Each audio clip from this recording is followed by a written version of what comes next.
I'm going to ask this again, right? Can you reach out to Stabenow and Peters and put the politics aside? Can we get a simple, clear-cut bill to put some money for the EMP, hardening the grid against EMP and coronal mass ejections? That should be a bipartisan, let's protect the grid for $5 or $10 billion, whatever it is, so that millions of people don't die if we have an EMP attack or just a mass solar flare. Is there any sense of urgency on that whatsoever in the House? Yeah, well, there has been a sense of urgency in the House, and led by my good friend Trent Franks from Arizona, who sits on the Armed Services Committee as well and has pushed that. And the House has taken action in those areas and has money in our coming appropriations budget and the NDA that just passed, as well as the four-bill Defense and Homeland Security budget that passed last week and now sits in the Senate. So, sure, I'm delighted to talk to my two Democrat Senate colleagues as we talk to them a lot, and I think as a result of some of that, we've seen some impact in the fact that they laid down their blue slips and allowed Joan Larson to be moved forward in the finally. That was good process. news. Yeah, finally. So a little common sense goes a long way. I mean, Debbie Stabenow should be stepping up, and Gary Peters. This is not a political issue. Harden the grid, because we all know that millions of people on the East Coast, West Coast will die because they have no access to food if the electrical grid goes down for more than a couple of days. I'm just blown away that this country cannot put money. We spend money willy-nilly everywhere, but we won't spend 5, 10, 20 billion, whatever. Borrow that money. That's money I can be all right with borrowing for. We have resources. Don't ever give away the borrowing. Okay. Yeah, I want to get that done. Also, I think all of us out here in the flyover area, while we'd love to see California secede from the Union, we don't want them to die from these type of attacks. Right. Tim, I want to track from, and this was Dan Coates, I want you to listen to, because it's about the leaks.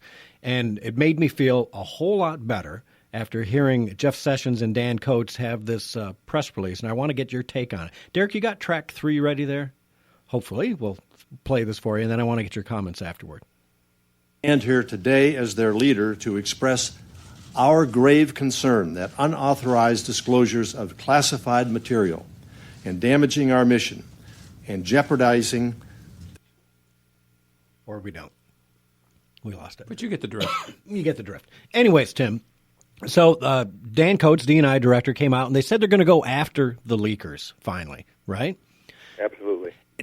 Do you get that same feeling from those members who are on those committees in Congress that enough is enough? It's time to prosecute, investigate, prosecute, and charge those people and put them in jail. I mean, if it's jailable offense, let's put them in. And that includes Comey, frankly, and anyone else that's leaking information. Oh, no, absolutely. We don't understand.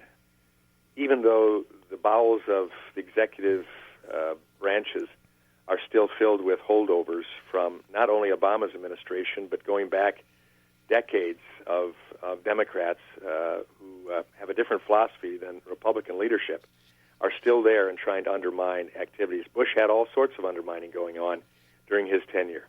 It's interesting that when Obama was in place, you didn't see that happening. Why? Because it's filled with Democrat holdovers, civil servants who it's very difficult to get rid of. We can talk, if we have time, about some of the things we've just done to get rid of some of the civil service employees in the Veterans Administration much more rapidly. But on this level, people that are leaking these classified and even non-classified information, but yet causes distractions. I met with some South Korean individuals from my district this morning, and their concern was a statement that was made by President Trump that seemed to indicate that he was willing to let lives be lost in South Korea as long as there weren't lives lost in America. Well, that is not the message that this president wants to get across. But when you let leakers put stuff out, all of a sudden it starts to undermine everything, even if it isn't classified. But when you have a president that doesn't feel capable or comfortable in communicating even on a phone with a world leader because it's going to be leaked out, video and otherwise, all of a sudden you start to impact the ability to govern this country and to direct it in a way that is stable and safe. So no, these people ought to be fired. If they've done illegal things, they ought to be prosecuted and jailed.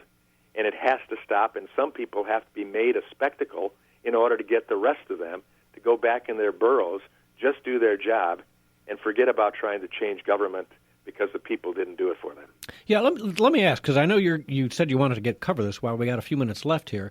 What can we do to get these Obama acolytes out? How do we get rid of those holdovers? Because it seems like the Senate is part of the problem, right? They're not allowing approvals and I understand of they people. just did a bunch, like 70, but I'm not quite sure what the percentage is. Tim, do you know?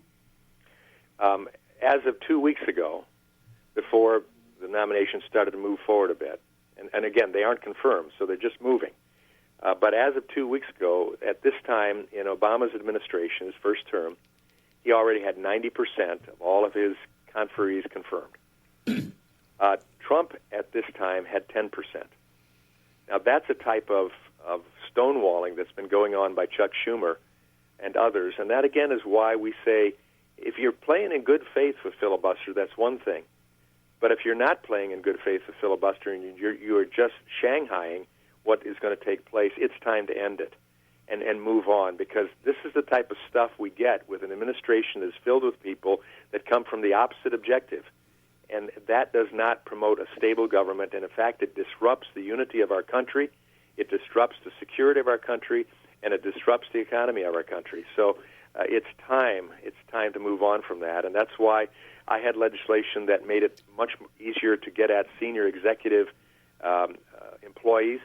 Obama would not sign that. We're hoping to move it through this year, get it through the Senate, get to the President. We did get through legislation that allows us to fire Veterans Affairs officials more quickly, past their civil service laws that held it up. When you have an employee at the Veterans Affairs Agency engaged in armed robbery, and you couldn't fire that person immediately. When you had a nurse that participated in a veteran's surgery while intoxicated, and you couldn't fire her immediately. When you had a counselor of veterans for suicide and other issues who is regularly known to be sitting there across the desk from the counselee, the veteran, while looking on his own computer screen at pornography, and you couldn't fire him immediately, you've got a problem. Yeah, we passed legislation that allows that to be truncated so we can get at these people immediately. Yeah. I'll bet you mentioned that on didyouknow.gop. Didyouknow.gop. I looked at that while we were talking. That is impressive. Yeah, so we'll promote that for you as well, Tim. But well, that's the thing, Tim. Love to have you back. You got a website you want to tout real quick because your election's coming up sooner than we think? Well, Walberg.house.gov is my official website. You can get a lot of information there as well, along with didyouknow.gop, Walberg.house.gov, or my Walberg. Campaign site is WalbergForCongress.com. Okay, great, Tim. Thanks for having you on. That's Congressman Tim Walberg from the 7th District. Thanks, Tim. We'll see you next month. See you next month. Thanks, man. Take care. And to everyone else, go to thedailydrift.com. The news you need to know. And we'll see you next week. Take care.